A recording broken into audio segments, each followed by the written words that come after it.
O te toi o Folasa ma whaatalo whātu Samoa I lau whaafwhamaua le fo I vaenga o lea fiafi. Ia ile toi a matalia I fo I o whaiva matiu te masani o le unanga ma le tautua lau BluTV. Aiso le proklame whai u fo I o le nei aso Tautai ma le manuia whaiva o sio tātou tiru. Tautai ma le malo. Ia o fia lava sa fita I tunga iai mauru whao I sio tātou tiru. Ia I lea tu motu, I lea tu nuu, I lea vasa, I lea vanu. Ia I le nganga wino le vao ma le whae no le tai. Ia po fia fo I o tafora ke lope ma tuli manu le nila langi o lo sila mai moma maua ma yeilo uleo le nei vanga o lea fiafi. O te whaatalofa ma o folofa ma whaafilo I atu Samoa I lau whaafonga maua. Ma lo le folau, ma lo le whaatotoa, ma lo fo I le pale. Ma lo le fita I tunga I le nei aso I tiute ma whaiva. O aso nga fua la vaia, o aso faa iwa aso nge. Ai mai se ala mpe a kau faa le ongo le rei, mai rei ongo o le weekend. E ke le a ho inga fiur ki ngā le a inga soli, le alam ngā waka kangi faa koru. Ia, ai, o folo fatu. Fia nisi o autou na le, fai ngā nuenga le nei aso o na ua le taulau o le faa moe moe. Ia, au foi nei a vea mea vai e fatu ila loi mea mano rosi. Ai o folo fa male nganga fia o ui o te fia lava ioi o lou fia I le tua o lou malosi lava lea a talo fantua I a te auto uma lava ia le mawhai o na tātou mafuta fo I wo tau sila mai ia e ui e leo mawhai no ulo atu o tau fōringa la le lei ia e lea whaina lea a talo fantua Asiata nunu whatini o tau sala o tau sala lea vea ia ono programe a mata fo I te uti mawhai vore nei vaiaso ia o ta otoa o se alao pe au ia I se tala pe le o I foi ia o Samoa le ai I vivia o ta oto ia o pailango o malava o na sa mai lava I le o soa o le la se ia toi ngok toi foi fale rupo o Samoa o umo na tofi ai fatalofa ia ma o folo fatuai maro ia afe mai la ia le o fatalofa I wo ma paanga mai fiolai e vila amaka nga kumu mai ngai fakulango moanga ia o le sitaimi foi mo wala tato fiso tainga ioi ma le sui sunga le faiaonga ioi o le aulan moanga wa pauler faiaonga wa le longa pawar me o le lang moanga me le faiaonga a wa le lo tonu po fele a wa faiaonga ile fionga ya Leaupepe ai o te folofa mo fa talo fatu ia te o to uma la vale fu sasangi fa manuao ilunga le tanto proclame ya malole ngalulu ile ne yaso ngai uso yo te fatalo fatuai fa mai asiata fa mon mori a mai sa fa filo ai mo manto au ya ni usa welese malole ta alo yo sa o fai ile manto au ko inselani fa fia kama lenga mo kele lo fai se uso ya Leaupepe le wala yona uyo le le mo wor ma so tainga ya male fionga ile pa yo la inga falangilangi o le fionga ile to le manino ya le fionga le pipitele junior Talai Lene ilunga fo yo le ma porkalame masani ya si o mai kama ya widili kulanga fo yo kalonga ya mi si o ame o tupu mai Samoa pa fere ya tu ile o fionga to le manino lo fionga Leaupepe ya ya afio mai ilunga ta porkalame se fai sakala o mai le tato tunu Samoa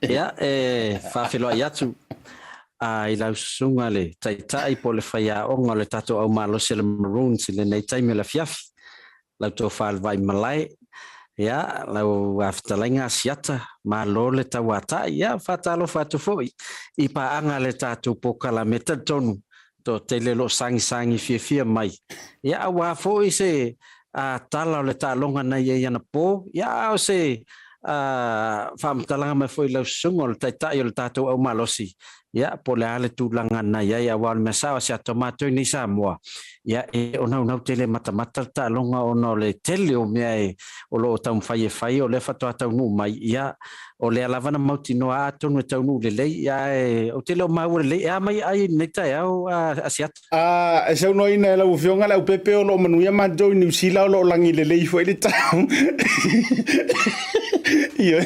ai no fai aslaita no to vilia tua ia aslaita na po o fai atu ina o vai atu a salu vale le papakiu se uso ya anai foi mono ai mai se foi la wadi o ma nai ma foi mono a lo li Asiata para wadi o ko vili lo ia aslaita o fa ku vai a wangi ko malonga ngi le ngai o lo fai Leaupepe o ko vai o ko ele foi se me se pulu ai so ongi vai aso se kolu o fai inga oi o lena tou na malolo ni usa foi o stalonga moa ia o mai fale la wasir pulu au kilangi a tou e fai inga foi ngile au o winga fa pe o matua le ai se lofa yo tato loto ia o le la o fionga Leaupepe wa pa to lo tama ia fa ya ole tulanga ia ole te e malama mai le tae au ole pay forwarding mai security sa fai ele o se ta longa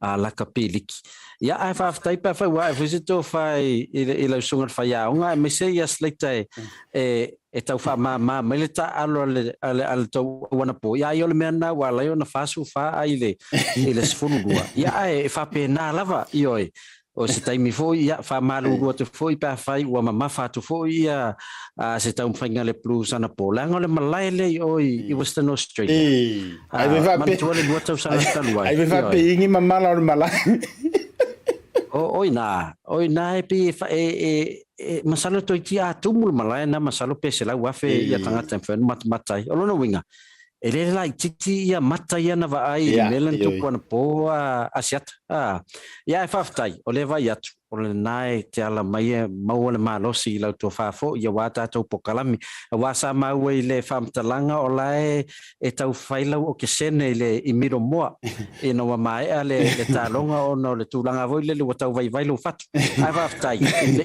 te mai tai mari fo mai le vavelonga yoi ia o le o foringa mai o to mo lo malos ai foi ele tawilo foi ona utamo pesta I sara le fo mo longo atua na me ele tauna longo atua pa fetai ia wa mana tua foi la ufionga le polisilio de tato au New South Wales ele fa pe a se lau ai malo ai ele isi au na fa pe le walu ai ni to malo eta si ale malo e kau ele fa pe io pe te tele ni ai pe lami polea e na ole tasi ale pointe tiki le na me o faya ina ia pe ono faya tu ole a fata ua yo manto loto mautele po politele le fa se furulua wala nga ole malo ole faya inga la fo ole faya inga ai wo mala no faya sleta wo mala no faya sleta Awana I tupu le mele sa tupu ya Leaupepe ma le blues.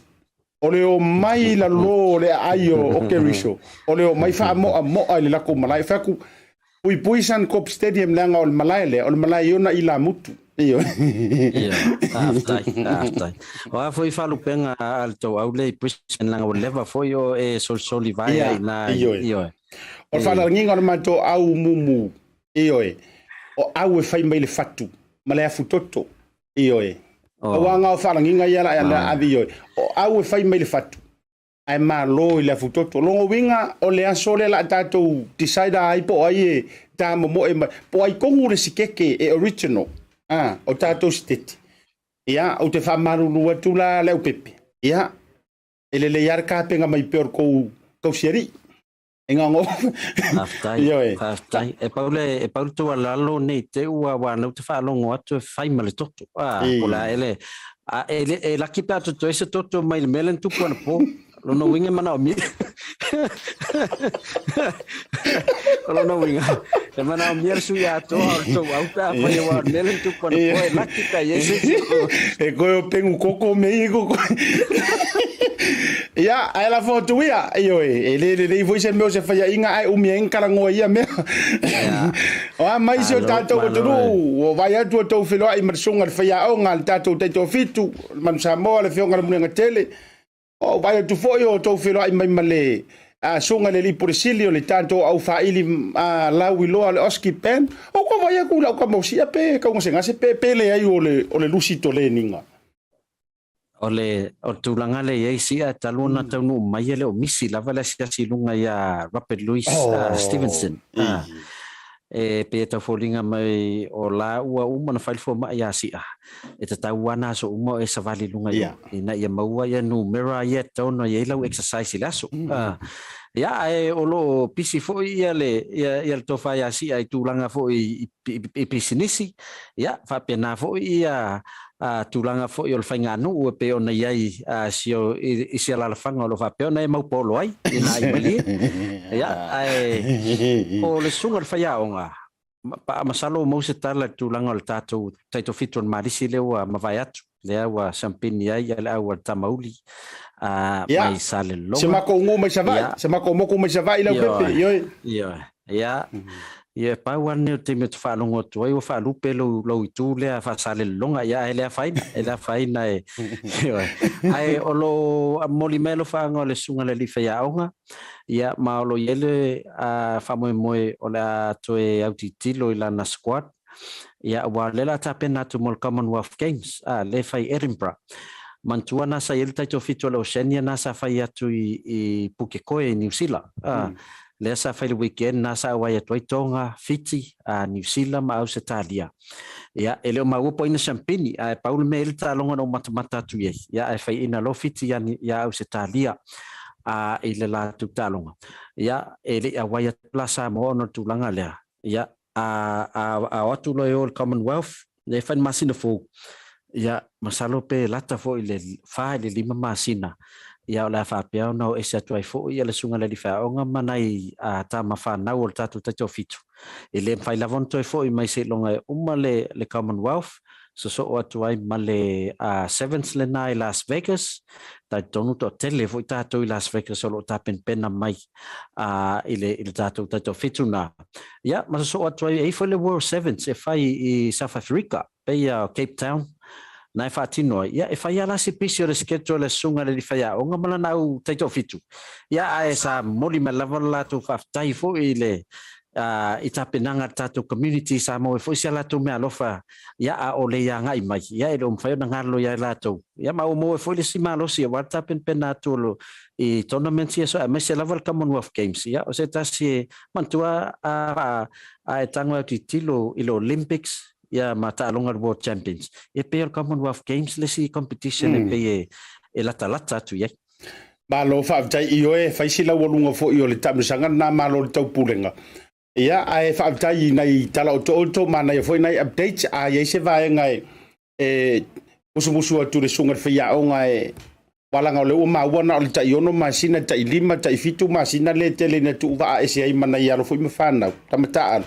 ia wa tau felan sila se ava no foi le lo stanga te fau tua ina tamai na ia wane misia ola tu ainga mate to lua ia o te maua e foi o wanga va ai to inga va nga fa pena ma fai ono o fau tua foi le e fa le uso matua ina tamai ile o langa foi le wane e o Taupea o le wori i o Leaupepe ma le wori i na Tasi va ya so mato e foi mai o misia la to to ia ele a fa ina le ai tau na va fa pena yo o tafa ia awa mai ia o amai ni sio va o leo la fa o pele sunga fa ya ngolo manaunga e paula fa te tenga hoi lele ia ele ai ele fa ese ava te mi u malama ma tu e ma ta talo ya ta pena ya ai ta ton walo ye lo wanga va yo ele va pe fa la tuto to la va ye me u molta to te to fit ya e tele me fa pa la ngi ele ka yengi suai o i Afrika wa ko o kia mangoa ya o ele mene ia mai ono le tata mi ai au mai ni tulanga tau fo e me se fo la nanga o le fo se vai ngai le wa e to ai to no fi fisite to al vai ngai ta fa tan nanga version tene ai me se ra nanga le Pacific 40 o le sa wa e fe ro ai tu ina ma tulanga mai se la o le sa e le tulangi nei o le la fo ia o le fo isa moli mau ma se mai tawina o le receiving e nai tangata i Samoa me se fo o le fa ma venga o le unanga le Pacific 40 mo tatu tangata i Samoa Asiata ole tulanga le ai alfa tatu talo fa vouchers ma le sosoani nei ainga ia o le wautilo lava lato e le ia se si awala vave em fai fai fatau nai lo fa ngai no tatu talo fa voucher un fai foi ono o atu I nai fale o loa I le atu fala lili ia masese atu ai o le I si umu fa so solo mai sa fata ia ona inu ia pe tele pe na foi le o le mtamtangi ali pata ona inu ia pe e tau mamao lava le anga I mai le taulanga a o le la tautala ia o le wala pitu fengo fia le ona maua mea vave mana o mie a inga a uo foi ai fa tau te tele o le aso sa ia ma so fa pitoa o le un fa ia ona fa tau a wa le mea mo ia asiata o le matoa ia uofo le tele o le supermarket te tele le ua I to tonu so tatu atunu a o le tele lava ia o falo loa o nei tangata nu mai saina o le winga lau tala voi lele ia e o I nei vai tele I le saule mai o I le mele sa ila o ngal fatu tua ngai mai I le street e o matua waso ia pe masalo pe lua tama I falo loa nai ainga sa mo sa ye na o fai taua mo me o supermarket te tele o le winga lau tala o tama voi te lato ta I lima I leono ai o se te savali anga I tua e ono le supermarket I lau fai tau ni te o misi ate e le tamai vale masalo tele pe na se 1.5 kilometer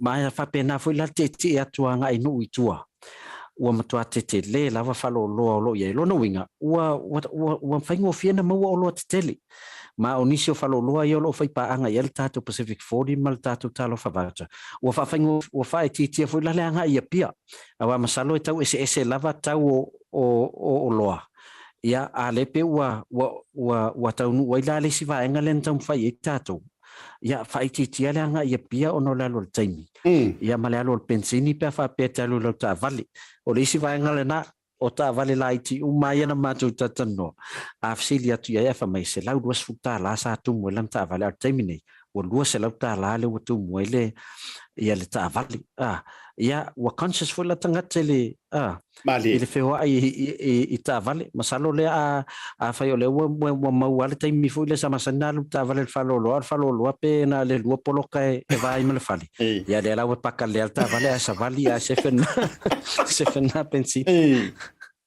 malo fa'atai Leaupepe Talai o nai motunga a faia le ala foi le tawai foi le tafso ta inga e ui o le sa e malanga tu o tulanga foi ia I le nga sel tama by the way vi ele nga le o le tu o ma wo foi tala te lo si e fasi foi sau nonga ai o le tau ai o le vainga le langa o ma o vainga tonu nei fia si la fia mai lo ha tu le to tele me so ta to o le ai tau malele ia ma tu foi o aso ia e ngalo de kanga ka Samoa pe se furu senge ka ngo fie ile fale ono fo ile le ko kiki 2 kilomita mau ai ngai lor fale ono ala so o mal fale e savali lo amaile ai ngalo ai le asa le la e ngo mai ai se fiore a malosi ai ole ta u fo ia te u o le tele ole au mai ole tala mai pe o fa sa mor kala fa auko e tala mai tua ia le tūlanga o au nanga lai mau ai le taulanga tala mai ana inu i tua ia ona la tūlanga la walunga wa anu wange ia le umi o me fai mai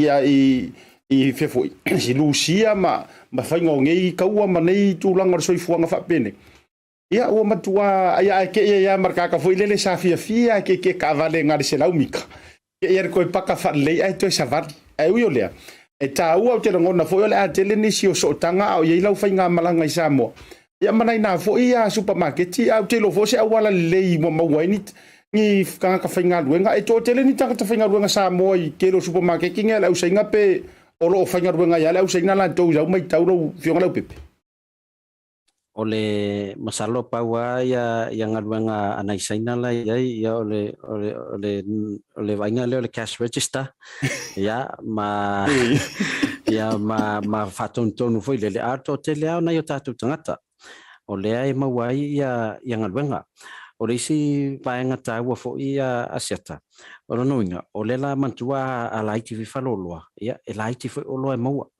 ya au le won faiana o tunu tu falolo tele nei ia wa tele foi la o loa e fai fa tau ai ati la wa ala fo mala talo fa voucher ia mantua ina ia tau le to ma fo fa la pe fiat tau lo loa wa la wo loa la wo mana pe ia to le stangata ia na la tua tu tono trolley fa wai ia na ta tu lava wo uma se lautala ia u fia ai ola na la fo mal temina mo ai le temina na ia wa fia foi e ni sinema to malanga mai ia la orta no fia la to fa nga tu la to online banking fo in New Zealand ai fa ngatu ni Samoa ia tu tongi cash power fale ia no foi ni Samoa ai le taimin nei ia la fo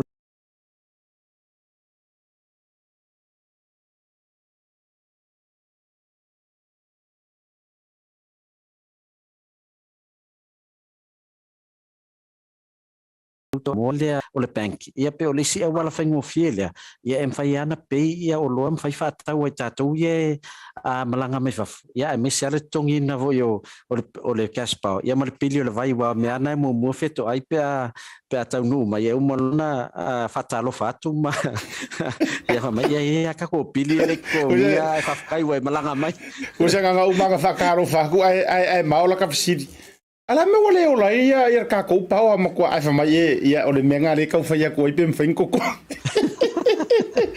ia ai u le o le fa fitai ngai le loto ona o le o ma fai ona tutupu nei vaenga a o le o ma wale o nanga ele i moe no a fo ila le to fa ma fa to fa la inga se o mongia ia i fa pe la ngo kama o sia lo ko ngo fo kama moe mang ngako ia peila o le u fatata tonu la vale o nanga le Pacifica 40 i taimi nei ma situation nei o tato yai ia o pola tonu o fuata malona lo ia vai la ko nga melia la lo loa e Chotis pizza ia e to faya mo o la ka ke ko o kainga ku so ka kala ia pizza o la ko o ka le Pacific 40 ko ngwa awanga lo ka o so online ko pe la ka fenga la ta fata ia no to ai man na yo fa ngo fiina ia na o fionga Leaupepe ni so vaenga te fia sau no ai matulanga no le e mi fo el ta por kala me so le ia no ia va tu leva no le fa lau tele ni so vaenga ma ni so matau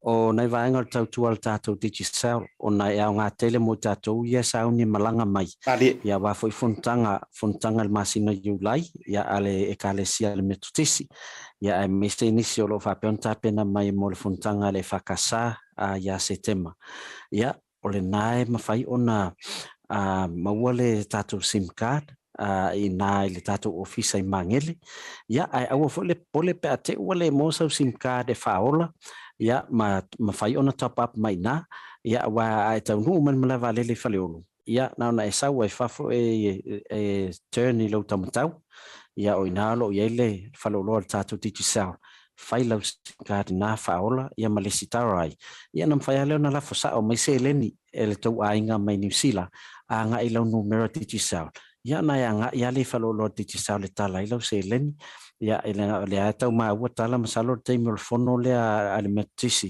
I fale ula ia ola mafai ona ia se tatu a tamu fainga fa tu se tatu falolo titi sa ina ia mafai ona talai se leni mo ila tau olo a fa peona malanga mai mo fonta ai ona I famanatu ia le tatu fa pitoa lo fanga solo lava ia farele taitasi ia peona ia le tatu temi promotion le se fulu tatu failonga tailua se lautala e anga va ai la tu e fa tau tapa a tailua se futa la pe silia tu mai faloloa ia tatu dairies supermarkets mpampensini ia pe fa tau foi online le Digital International tau ona lo se futa la New Zealand ai lunga le top up e fa tau malafo melo ai ngai Samoa o lo faia tatu se ia sfarele taitasi ia mai anga va ai foi la tu lo fanga ina le au nanga ale click X Pacific ia fa penali wo remit ia male online ale MoneyGram male Western Union e la fo mai se leni anga ai telefoni titi sao e anga va foi la tatu se ile ma mai le se ia sfarele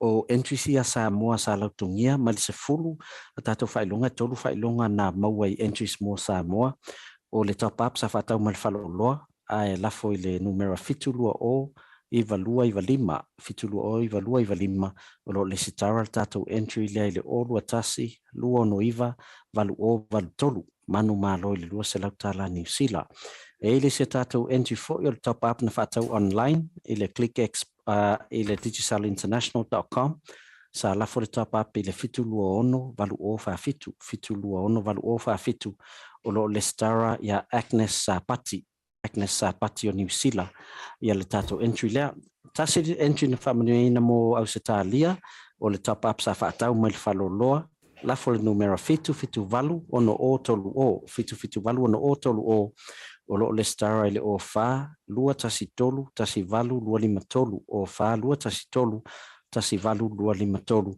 manu malo le lua se lautala au se talia au tato winners mai New Zealand e manu malo le lua se lautala New Zealand ia ona I updates na le tautua le tato Pacific 40 fa pena fo le tato titi sao la siata ia e mo le toi faftai tele fo mo le avanoa ia mafai ona vatu se li poti nei fo a o fengai fo ma ngaluenga mana fa fale ainga Samoa nei tatonu ia la to tam fai la vai po atu ni sia tato updates ia oni mea o ngā mo tatou o lo ai tau malele mai ina ia mfai fo ona tau malama ia matanga ai fo I tūlanga o lo ia ia nai swinga fo ia o le soifuanga I nei Samoa ia ia le I le tau o soifuanga ia o tupe maua ia mana ia tina e lo fanga solo nei time ma lo faftai lo fionga to lo benino lo fionga Leaupepe tu sai fo io le fa ma puina me se le fa mal mai no ni so vaenga me se le unanga ia mai la to fo manu malo ni so se I fa pito leva yaso ma leva yaso le unanga le tanto digital o le to fa manu yanga le so fo mai to what to fo ia o le so fo le sunga le lipule le fionga Pepe fruen ia o ko de kai ali ko inga ali ia fa manu ya tuai ia le aso soifua le fionga le dipulsili ia me se foi ia va ia fo le nai to boto feilo ai male to fa ia fa so to loa ia samsaili ia malta to mawa app lo fa tele tuai le fa tanga ia ai me se foi o nisi fo tamali o so foi ia manisi wole o maua la to suafa matai o moli tuai lo fa anga foi ia me se fa tele molta no ia langa lo te tau vai atu I tua lo background pe o le supporters mo le Argentina o le puma e lo te tau vai atu lo background pe wa langa le te ofu mai le ofu le maroon Leaupepe ia e tanga I lava ile e tanga ia tu lava le tele o sponsors na wai al tato au le taimine o lo no winga o lo wa utilo mo lumana e fai ngofia la ta longa le la ta pena tu ia e taton e tele lava ni sia tatu tala le afa ia mau pelo malosi ia mau lo malosi ia faftai fai foi o ia ese tau fale tonu na ua uma na fai atu fatua ia vave ana o miro mo nei o me fa pe nei ia e vave ana nga ia isi lunga e felo ai toina ai te fai ale tala pule ai foi le fonga la loli te mi fo tato wa pisa io le io siaki le fatu leona o le malosi lava le tata o le fatu ma sani le pe no fa tu foi si au posta na matu o ma sani le ni au le manumalo o ma sani fo le malolo ia ai kako felo ai San Cop Stadium ia ona iloi foi la ia le ele ai fa te dele alo fatu le tapo inga foi Samoa be sole ainga le tama ia be se foi o ma pa anga le tato wa BluTV ia me sole o fionga tato foi ai foi star report ile la foi vai aso nga tai le por fa un foi vai aso alo fete le fa so foi na aftai soi fo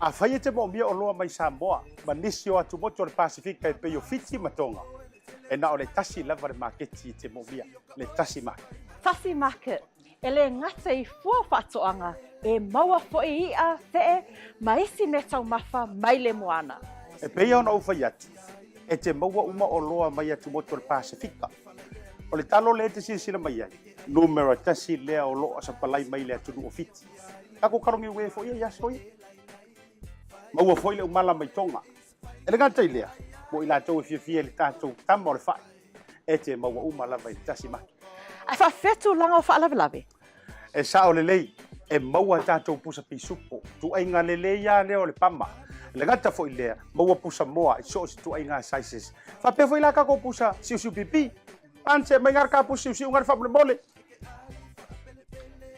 tai tama ia mo fa la vergata foi le pusa pepe il Tasi Market e maua foi pu mo fa lave in bulk I le Tasi Market ia le na Samoa a mai ala ona fai umala fa tau nei le o danga le Tasi Market aua nei e tu mu ai alo fai nei tatu ai ngai Samoa o le fia ngai markovit e iai foi le lato o danga ua ta o le Manurewa e lafo ai tupe mo ai ngai Samoa le ngata o nisi o atu moto le Pacifica e tasi lava no fuanga te fai ai turanga uma nei le Tasi Market fale o loi Messi Road I West Auckland ale ngata I Leaupepe Talai I South Auckland Can you be my wife?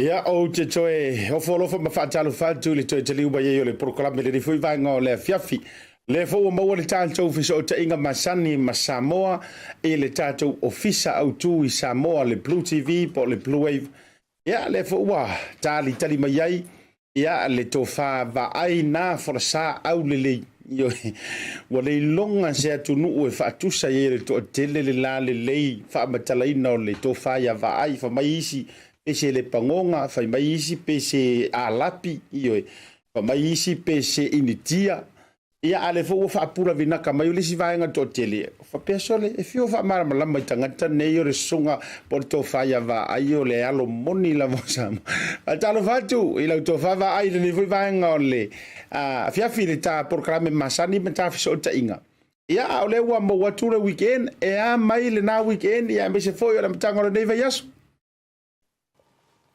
ia fa talo fatu Asiata ia fa pula vinaka kuia si vaenga nai fia pula vinaka mai maloni talo falava malo le sai ia le fo wa macha nei vai aso ia o te le fo ia le tau fa si unga nei o le fo fa tiri le fo mo le o le masina nei o uni ia ai o lo manuia me o mai Samoa o le weekend ia o le weekend e se fo ia le tulanga sai ai e le ngata o suia inga o le tau pi ona swinga na le ile tau ma tau Samoa ia o le temi o timo le temi wala ia e fa pena lava ia ai o le weekend ia alu la so atona na fi ma le po no po ia ma mafati munga ia o se swinga na le ile suia inga o le tau Samoa ia o le ngata fo na ia o le weekend fo ia ma na ia na itala Samoa o le weekend ia o tulanga o le lalolangi o talonga I Samoa nei man to fo le fitu fo ile malis ia ma stala fo ile tau ese mai ai fo ia le fa nga solonga mai le fitu ni ma le silo na amtanga mai I lona tala fa solo pito le wo mai le tolu su file ni ia ua sola ima se au mai se vai le manu malo ia o le na fo ia fa mo te lo le au ili atu pa o to ta update ia o le tulanga ia lo ma to tunu ia fa ile kala ko inga fo ile ia o Samoa kua ia le ia si vanga na na swing o me lo tup ia o lona lau fonua me uma Asiata ia o le tulanga lava na lo ia o tonu foi tai fa pena lo weekend Asiata Ioe, moni lava le whautanga lau tō whawa ai. Ioe, o le matuale leia le weekend. Ioe, a matatua au te rito e tali atu le tūlanga le leio lo weekend. Ia, e nei vaenga ai peona tāua i lau whatu lima ma lau whatalofa. Au wawai a kori, so le makau kia fo ile whainga le background o tū o le tō ofisa, matau tia. Ioe, le fo ia siapo o tua o siapo mai savai. Alu te tau vai atu siapo ia i tua mai o pengi siapo mai ngā i pe au fiki la la tau vai atu i po tonga ia. Ai matango fie ta penanga le tātou ofisa i Samoa. A ora vaenga le sa sau noina le te tofitu. Ioe, mana tua fo i o le sa tātou wha tara noina ia sunga le whaia onga le au malosi le te patasi. E te ilo le vaenga no umata i tu ina lau tō whawa ai. E le ko iai se au wha mai mai or kai kofi kule a kākou Samoa sole.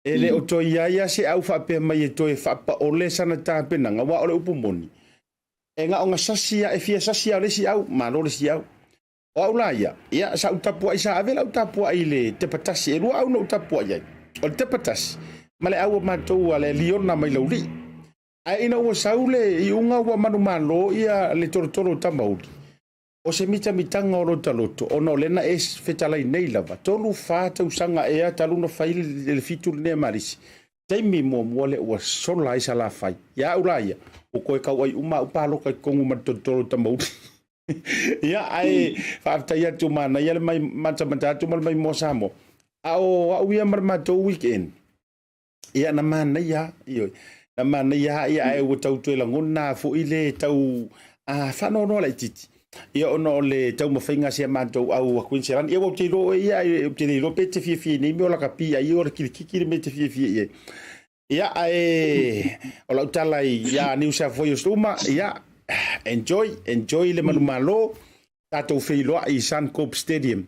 Ia ele isi tātou tisaida rona tolu po ai o la lo moni le au no lefi. Ia e peo nei vaenga na o le au te fie lava. Te fie e uia ina le tau lau o le whamoe si mātou au le Maroons.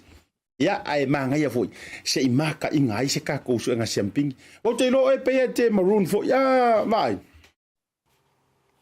ia o te Maroons fo ia o pe o le ala na tau fa fangita ai on ta tau tala no vaenga ia le ngole te tusa ia ta vaenga fa fai ia ta fo ia ta au le ta tau fai Maroons ia e no winga le la se me o le o lo atu i fu ia ai o le tūlanga na e pe ona mai mo foi la tunu e mata ina le tūlanga lo ia le foi taimu sanga lau to Asiata ia wa aka kilo i lunga o le Facebook ma lunga foi social media ia o tangata Samoa o tangata i mātou Samoa nei o tupulanga ia pe pahu lava le me le tala no ia o le state of origins ia pe o au foi le numero tasi ai le tūlanga foi le au tapua i Samoa ia o le Maroons ia po le au le Queensland ia le te mai tau te fo ia e pe malosi lau lango te le vaenga le ia pe o mai la super rugby pe o malosi lau lango le Blues ia o mai le liki o pe o tau malosi atu i le Reds ia pe lau i le tau titulo atu e pe foringa mai tau ese ia vaenga ave lau lango pe le avai pane le fautautanga le ai o na ona te fa manino vaenga le e o ko inga nga o Leaupepe o Leaupepe le e o fare su pala kapi le o o tamai tole lo mua hurricane na e pauale o le tangata o le kapi sama le toto le awa ia le hurricane ia o le pulu ia le o tele la no le ai mo ia o tele no fo mau au kilani o le au te siseni la lo i Wellington la le na ia te favitai wata ua vaenga lea se kau fia kasi la wadi o Leaupepe Talai ia o le wadi o manai marolani leota se kau fia ia ona yo uso ia Semu a Leaupepe ia o le wadi umaya a matamua ma se fia walanga ile se mele leile fa la uso mai o le mo fango ngo i vai aso e koru ia wa afua ia ia na palasi fo ile le New South Wales ile talonga mua ile ale state of origin so mai le final le pulu ia pingi fo ia mu nga ia Sa wa ile wa anga ko fa afale ko ngu fo yanga po. Ya. Ai longa to va ia Leaupepe lungo ma tara no talong. Ya ele faina. Le oi o anai foi desi. O anai lesi wa te lo foi. Kasi ngai puru. Ioi. Ya le fionga le li pursili ya anai. Ya il tato office New Zealand. Ya au te lo foi le tio uso me ni office wa le vanga fio ro i malanga i pukofi. Ya yo no tu langa fia le unga talonga po uyo le. Ya. La foto ya. O ani nei vaenga fo i. Se tato tu lo ambese fo to swa yo le fono swa le tato tu lo. Ya mai lava ile tai on le lasi o mai ni te mi de malu longa la to fava ai. Ya va te Asiata o le awoli nei. Ya o te mi nei ya o le ua o lo fa nga solo ya ile so o le sa fa nga solo i mai o mai te mi nei ya lo boina to ta to lipoti. La fa nga solo ya le to lo longa o mo le mau fo ile o te mana tu mai le ta upo ile. Yo fo ile sa ve mo sui como sina o fa nga palota. Ia le fiong fo ia fualo le tero mapu. Ia le sa fa pena no mo ina se rate fo ile po se o so fa inga tanga luengo leo. Il masino te se mo te usanga utona ia ilona Maota nai nu. O le sola le wa matai to lo longo fam sinong la fa nga solo mo ma fa sina telo mo ma le tu leo. Sfulu ma le iva le mo ma le tu leo. Ia o te tau nu atu la fa fam sino le so ia wa fa mo ma la wa mai. Ma o lala fa tantali o le talonga la yai pe a to lua moli mau o nei aso o na fa muta le o le tolo longa ia ma vala unga moli mau ia o le aso mua nei po lua yaso nei le ua vala au le mata upu le ia e la fa mo pe to lua so fa nga solo ai ia la fo ina mata upu le ile ulua i tolo longa ia po le first hearing ia le mata upu le fionga fo ia Daryl. Ia ai toi tau mana tua mai le tātou te no mata upuna nei ia le ngata ina mawai le sa ave masui kom sino o la foi o official fainga palota ia ai fo ise tasi to mai tai fainga luenga i te tonu lava o official fainga palota le sa mawai le ile so fainga le matanga luenga o leo ia mai ile turanga la sa ia ina i mori mau sa mau fo ile tātou le potilo nei aso. Ia pe falling mai e tau fainga tatele ia ni moli mau fo ile le mtanga luengo leo ina o tu ifasilie fo e fionga fo i li mata mai tai lo ia moli mau ia pe ile tau vai o se fa punga fainga fia tau vai ia mai moli mau ia ni so moli mau ia mai ale mtanga luengo leo po leo lo tu lai mo official leo e lango ina ai ia tu langa ia su enga nei ma molianga leo fa au nei mtanga luengo leo ia o le aso la taiao le fa moe fa wai ia le fa moe wa o le fa mtalanga le sa o mo mai nei malu fu nei le mtanga wen ai nei le official fa msinonga to lua mo mau ia toi ona fa muta le o le aso malolo ona fa wa le isi mo mau mo taiao ia male aso tu atu fa mai le ia ona fa wa le fa tala no ina le mta upurana ia pe ona ia le fionga ia afualo le atero mapu ia o le sia tatou amta upu ia o te loa ua maua tala i se whalawelave matu ia le mo tele sa la fai. Tu lopa ia o le afio anga whonga po, wa o le ua whaalawi loa ia le afio anga fo isa manuai stasi o whalawelave na tūlai mai lwai aso o tonai. Ina ua whaamaunia mai le komisina o lo ia nei, ia po o leo lo o tūlai mai le tofil temine komisina o leo, ia le sunga fo pali i le Mona Lisa. Ia o lea sa ia isa whaala sa tūlai mai sa wai whonga po. Na maua nei whaala mtanga luenga o leo. Ina ua toe anga i ane le sa whaatupuina le whaalavelave. Le whaalavelave nei whaapea ua whanaina se itulo i se tasi o tama. Ia se tama ia masona tali i se furuwaru tausanga. Ia ma o le sa anga i ane le sa whaatupuina ia le fui whaalavelave. Ia ma toe tau tino. Toe at meet ia ilumo le mtanga luenga o leo i nai tui sivi. Ia le mea sa tupu. Ia o le tūlanga o le suri ngā tūla whono sa ia whaatino ina. Ma ia tā uai le mafuanga. Ia e pe ia mafua mai lea whalawelave i meo tau whanua. Ia o whanua lava i tutono le awhioanga. Na mafuai o na wha o e le ua molia. Ia leoti. Ia ila ua nei o se tama. Ia ma ono su tausanga. Ia ma sona tali esfuru baru tausanga. Ia o le asoto na ila. Ia lea sa whaapea sa nga ia nei se i fonga. Ia ale ainga lea ua whaapena on yairi tama leo umolia nei mtanga luenga o leo. Nga ili ainga o le tama malona tali i leo umali liu. ma o se tala fo isa au mai ia sa talia ia le ainga ia le fonga ia pioanga masani le tu malanga no Samoa ia si ainga le ia le ala ua talia nei le fonga e pe o anga lava ia masani ai ia ai o se tala lava ia mai le mtanga luenga o leo o lai fa nga solo si o suenga masa ilinga ina ia mautu ia le tūlanga o mau ia mawhai o na whaauluinai se tangi mamolianga ina ia mawhai o na whaatino pea ngā luenga le tūla fono ia ai le tuai le tūlanga lava ia i tua inu mawhiuanga o ala lava ia maanga le tūla fono ia le lava e whaatau nuu ma wha ngā solo i pea sa ililinga e ui o le ua mai o na tau tino ma whailoa ia el tamana nei ia le o ia le sa mafua le so ngā tūla fono ma mafuanga ia ai lo tuai le latou ngā luenga ia o se tala na la tamai o la ua talia ia le ifonga ia ma la fo isa whaatau nuina ia le tūlanga wala o mea tu sai ia ma tūlanga fo i whaalanga nu ia ona se mai lea lautou wha asiata ia ile tūlanga o taalonga ia o le tolotolo tamauli le sa te talanoa i la amatanga o le aurina la ua sola nei mani sampini o le fitu le alona tolu se furu whaavao malo marisi e ui ele o mawhai on au ai mai nisi o au ia mai New Zealand ia mawhiti e peo na masini ai ia au moni mawina ia le tūlanga e peo na e ta ua fwela amatanga o le ta whataranoanga e moni lava e leo to ia se au asiata le taimini nei i taalonga lava ia lakapio to e whaale tonu o le maku tau whai tau sini yo uma tau whai whina uma au e o lava i au i tūpau tamaita ia mane tua mai e le i lewa fo i ona fo ina amtalia por kalamela le tūpau tamaita i pena wha au fiatu ia taalonga le tūpau tamaita i tono le fitu lea malis wha avau malo a o lewa moni mawina e le aiali e mulinga fo i ia le ta ano le tūpau le ima au le tūpau le ia i le ta ano le tūpau tamaita o le whaino lena whaino ai ia le au le no idea ia ma le au le Pia Maroons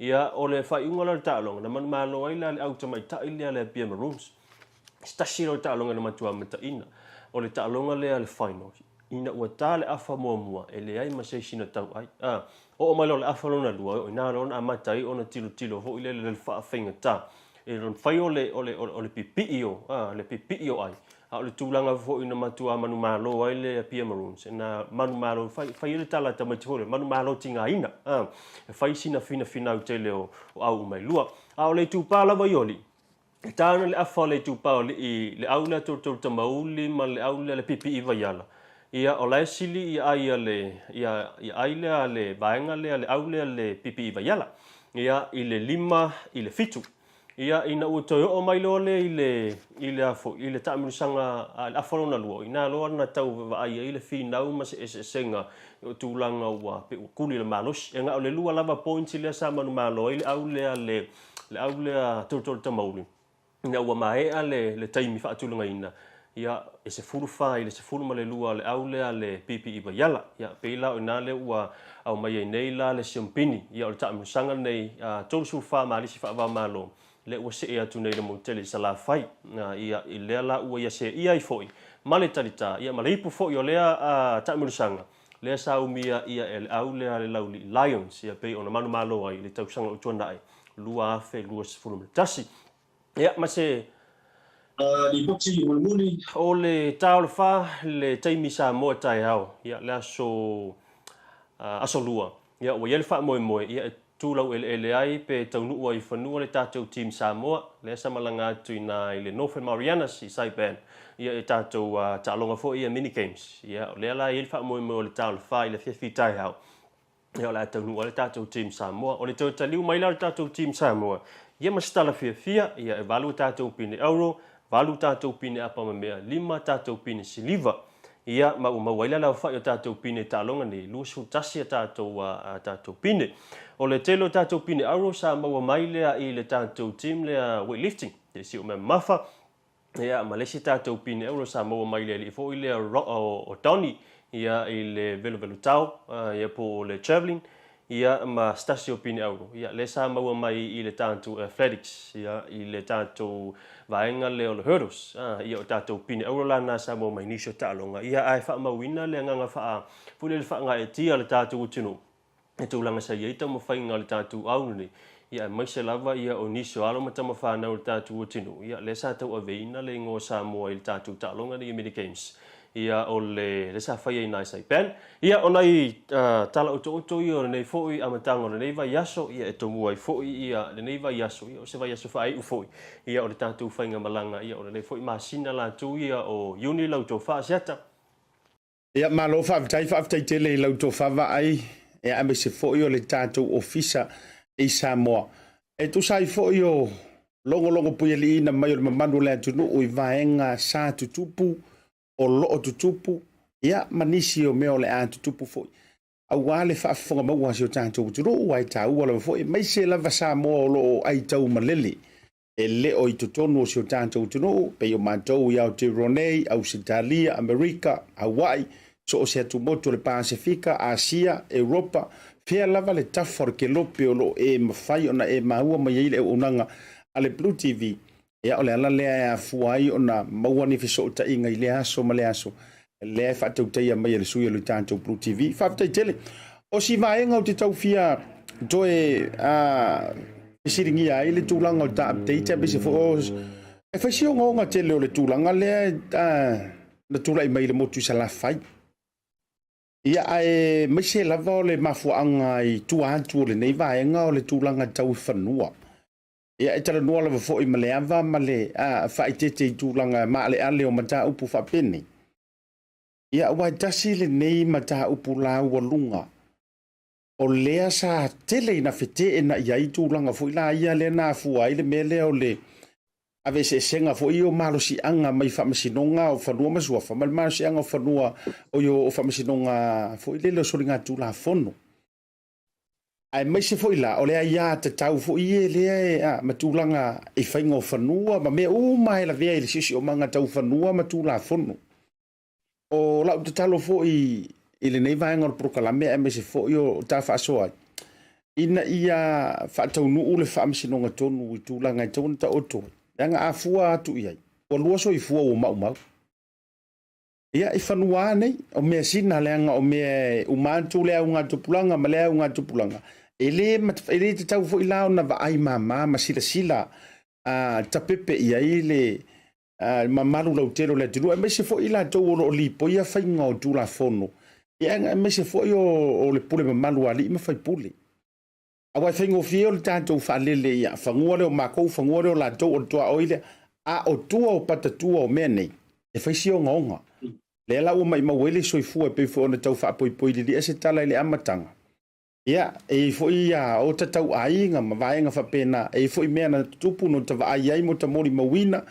ia manisi ta teiloa ia sa la va mai to inga tulanga whapene ai talo sia ia sila foi whainga malo watula nei ia e le sona me ono tupu ai ono whaima vaenga tele ono malupupui ai le soifua o le tato watunu mai le toe tula i so ma le tula i peo nei vaenga whapene.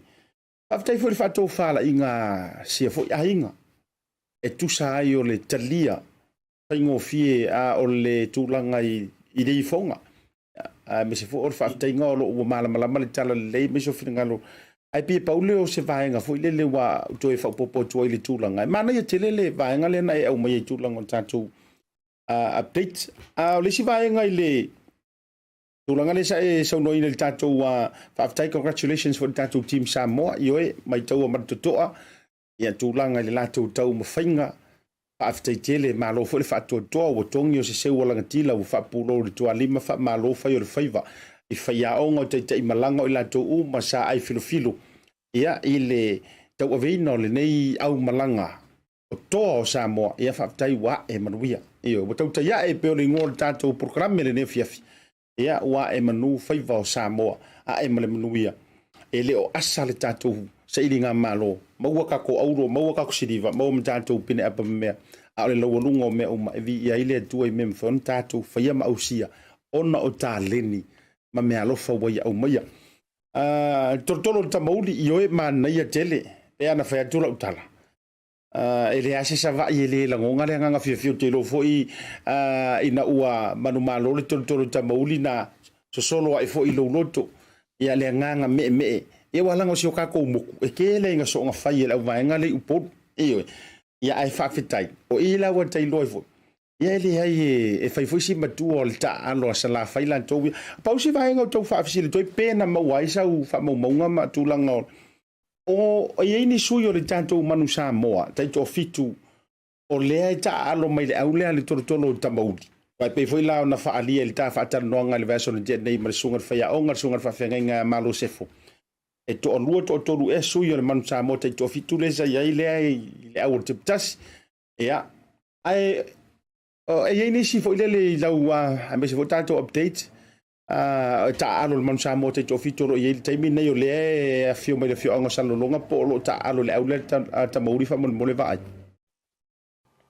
ia sa le Asiata ia le sui le manu Samoa ia o ia fo ile Samoa ina le tamata alo le tamisanga le tausaga le ia tu sai ma le faiunga o le tamisanga le tolu fu marfa ia malisi fa va malo o le sunga le ia Elisabeth Talo Fipo ia o le sunga ia Elisabeth Talo Fipo sta silo sui ale tatu au manu Samoa taito fitu ia o ia fo ile ua avene matamata alo ia o le taamilusanga lea ia le nei tausanga lona tolu suma le fa ia ai mawalunga le tau fe foi le wasa ia foi ia le tatou pulenga foi le manu Samoa ia le fionga foi le faiaunga te iulu ia mulianga tele Brian Lima ia mai te foi ia o le fionga foi ia lalomilo fa mauni lalomilo ia o le sa awai o no winga ia e tele foi lana ia lo mafanau ia mai le foi ia au ia le motele sala fai atuno la fa ia le filifilinga ia mo tatu trials ia mai se ia le foi tapena tu mo le vai muli le a le tatu HSBC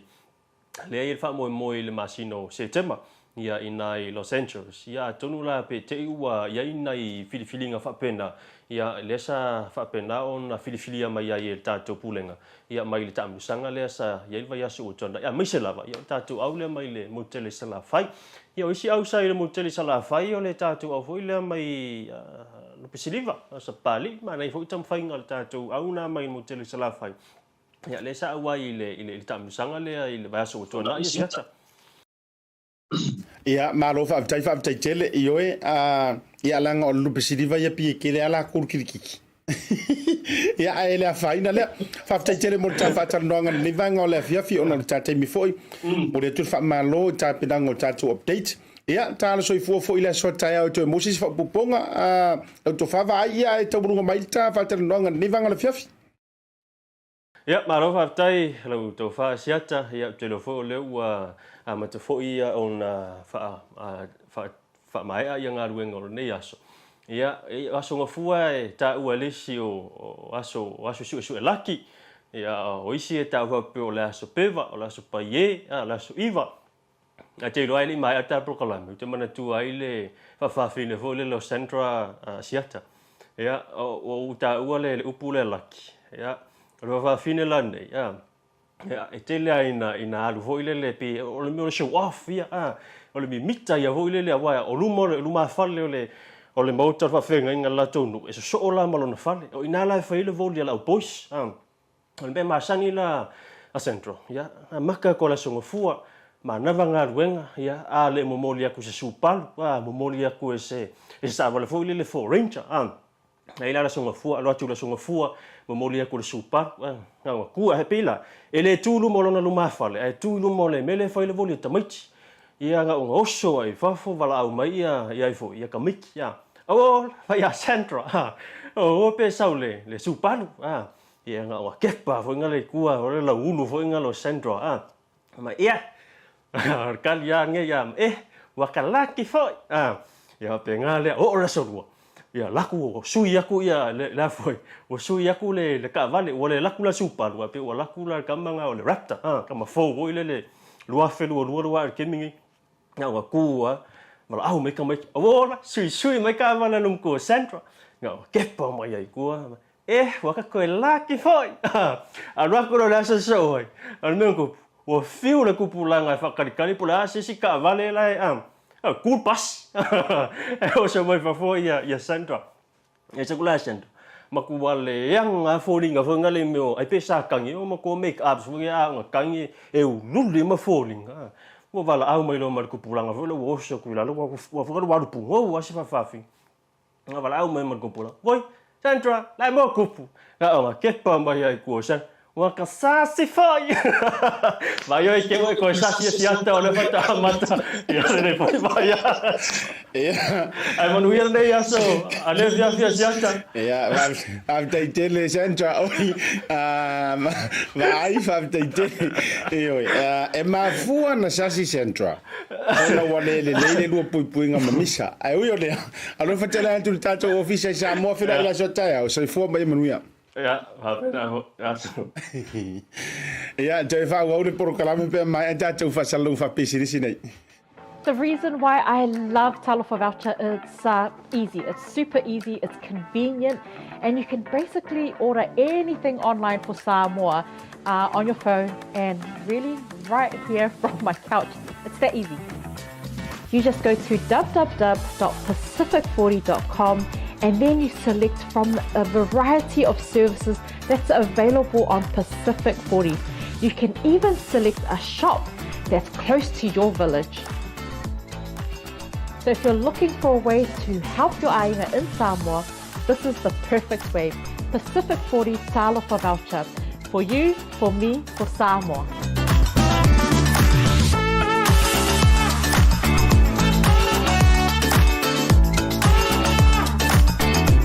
Ia o te toi o wholo whamu whaatalo whantu Samoa I lau whaasasoka le nevanga le whiawhiri toi te liu mai ai. Ia o le tātou porokalame whaauau o le tautai ia I le nevanga o le awhiawhi e le tau sila mai. Ia ua whaiva ese fo ilo pepe o malo tia le ofisa le tātou BluTV. Ia mara unanga le Bluwave nei manukau nei. Ia o le fo ua hawhiwhio mai nisi o tamali ia o whailaunga foi. Ia o walo matama whanau lope whalele ainga me sisi tātou kutiru. Ia peila no tau sila mai i utawhatafa nei. Leo mawale ava noe whaiesia ma whaatalatala noanga. Ia ma le whautautanga ia safotula whai. Le fitalainga po le tōwhai. Tua ia Namulaulu. Ia pa ia awale fio le lua le tō lima o nalo. La le tō msala le tō malo le mali tō. Ia tausi pui pui le la tō lua. O Namulaulu matuilangi. Malu ia safotula whai ma tō ofui fatu. Ia awale fio nga fo ia Leulualii. Ia whainga taha ma whaasau e whaama I tema. Tu mati e ai le launga sa leutongi poe. Ia awa fo ia le su taufia ma le tō tau le papa. Ia mai se fo o usualii. Ia mai na au iao ma tau iao. Ia ai te nane le polo pui puinga. Ia sa leutongi poe fo mai na lima matua I tofinga o whale upolo e wha. Atalo fantu mo folo fantu. Ia aore sui fa odiodi. Ia wa ia le tulanga fo ile le sa ilinga. Ia oni tai e fai mar committee po le lau a fono to miti fa foi local port. Ia ale tantu pitonu I Manurewa. O te fantaro fatu. Ile nei vaenga le afiafi ta por klame lau to fanam lau. O te whaatala whaatu fo I lau a fionga asiata po lau tō wha o le awano tu ina maili ni tangata whaatau waa e tau tala atua I lunga nei a la leo whaatala whaatu fo I le mamalo o tau matanga luenga le BluTV ma lo whaafitai. Ia tāti tau whai whaatala whalenga leo o le tua le nei whewhi uwa ia tu ia ua winga ese le la le leo lo sei ia ai mai se fo I o lo la ei Iwe e lei ua taututusa lava peio I ilanga mai au e lei e tua e ola o background le vanga a fiafi.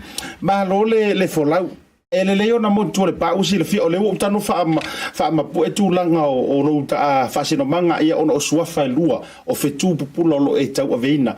Ia wa foi fa langa mai ma tu langa sa idinga malo ia au te lua e ia nisi o fio anga fito tonu ia. Ia le fo le mo tu le pausi le fi langa o le mai tau mai tangata.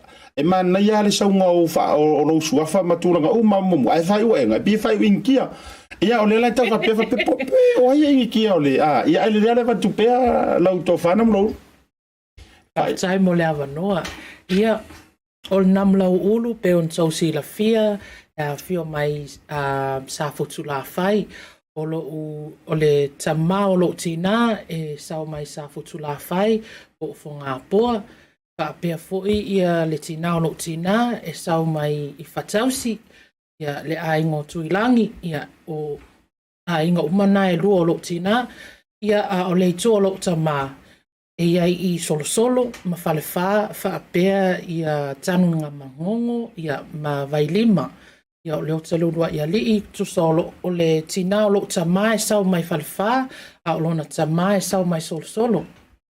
Malo whaavitai ia le nala e ria upo le tiru ue le leo na mauto le pa usi le fia. Langa o le tangata malone tupu anga tangata fo malone whaasiro manga lono winga e le ngata o le teine tau a tua le ano amaa ia maritu malo tele o le atua ia o le teine fo i tau mo tele sa la fai.